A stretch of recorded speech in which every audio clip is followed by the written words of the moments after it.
Wakil Menteri Kesehatan Dante Saxono Harbuono mengecam keras aksi pelecehan seksual yang dilakukan oleh sejumlah oknum dokter. Kementerian Kesehatan akan memberikan sanksi berat bagi pelaku, diantaranya dengan mencabut surat izin praktek.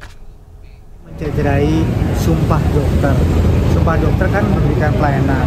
Dari zaman dulu saya juga dokter, saya juga belajar kedokteran. Jadi saya tahu bagaimana kita dididik etika untuk menjalankan profesi ini. Apalagi kalau ada kegiatan-kegiatan yang bersifat asusila, maka nanti ini akan ditindaklanjuti tidak hanya dari aspek etikanya, tetapi akan ditindaklanjuti dari aspek hukum dan aspek legalitas aturan-aturannya. Lalu langkah hukum apa yang akan dilakukan oleh korban? Kita sudah terhubung dengan kuasa hukum korban Satria Marwan dan kami juga sudah mencoba menghubungi dari Humas Polres Malang, namun hingga kini belum respon kami. Saya langsung sapa. Selamat malam Mas Satria, apa kabar? Selamat malam, kabar baik. Alhamdulillah. Mas Satria, boleh dijelaskan kasus ini sebenarnya terjadi pada tahun 2002. Kemudian apakah saat ini kondisi klien Anda masih trauma dan apa yang membuat akhirnya klien Anda ini berani speak up? Oke, seperti yang sudah diketahui bersama ya, kasus ini tuh terjadi tahun 2022 bulan September. Saat itu dia berkunjung ke Malang dalam rangka liburan sebenarnya. Nah, kemudian itulah terjadi pelecehan seksual itu. Kalau ditanya sekarang bagaimana keadaannya, yang jelas, jadi selama 3 tahun ini, hampir 3 tahun ini, klien saya sangat memendam ya, sangat memendam. Ada yang dipendam, ada sesuatu yang dianggap membuat resah.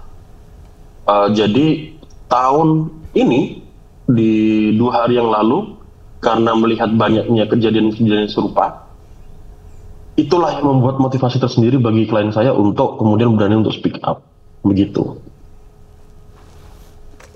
Kemudian ini dilakukan pada saat aktivitas seperti apa? Jadi gini, di tanggal 27 itu klien saya itu periksa di Persada Hospital, periksa di sana yang kemudian ditangani oleh dokter jaga di UGD dan kemudian disarankan untuk rawat inap. Besok harinya ini ada satu oknum dokter ini yang kemudian tiba-tiba masuk ke ruangan, padahal diketahui bahwa pada saat itu bukanlah dia yang bertugas. Dia bukan dokter yang ditugaskan untuk merawat pasien itu, korban. Nah, dia datang ke dalam kamar tiba-tiba kemudian seolah-olah ingin memeriksa. Si dokter ini meminta untuk dilepaskan baju pasien. Kemudian mohon maaf, dokter ini meminta untuk baju dalam, bra untuk dibuka juga. Di situ kemudian seolah-olah diperiksa. Jadi stetoskop itu ditempelkan di daerah dada, daerah payudara, itu cukup lama. 5-10 menit. Yang buat klien saya sebenarnya juga ada rasa bingung kenapa sampai selama ini, dan tidak biasanya ada dokter yang meminta sampai bajunya untuk dibuka seperti itu. Cuman ya karena ketidaktahuan klien saya ya dia otomatis menuruti aja. Karena bagaimanapun si dokter ini adalah dokter yang menangani dia juga waktu di UGD. Sampai kemudian puncaknya adalah saat dokter ini di tengah-tengah proses pemeriksaan itu mengeluarkan handphone yang waktu ditanya oleh klien saya, waktu ditanya oleh korban, katanya sedang membalas chat WhatsApp. Tapi saat itu klien saya sangat yakin ada aktivitas pengambilan gambar entah video.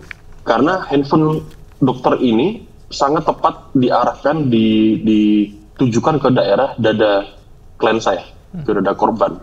Di situ korban memberontak, dia dengan paksa memakai lagi bajunya dan kemudian membelakangi si dokter dan bilang, sudah ya dok, saya capek, saya ingin istirahat. Tapi si dokter ini tetap ada di dalam ruangan situ. Jadi bayangkan, dokter ini datang ke dalam ruangan itu kira-kira 15.30 sore.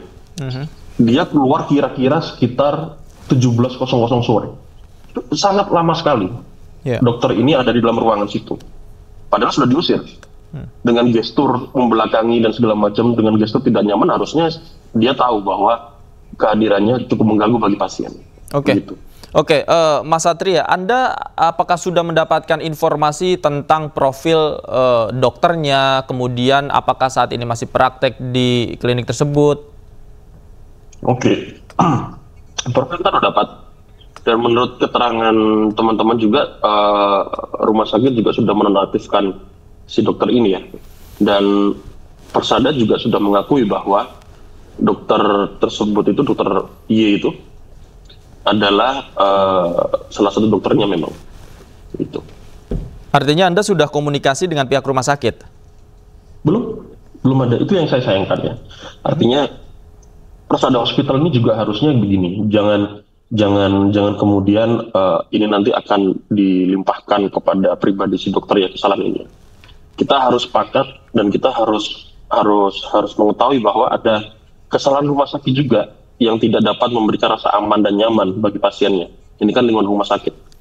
Dan untuk informasi saja, hari ini kita baru mengetahui fakta bahwa kejadian ini yang dilakukan oleh dokter itu bukanlah kali pertama.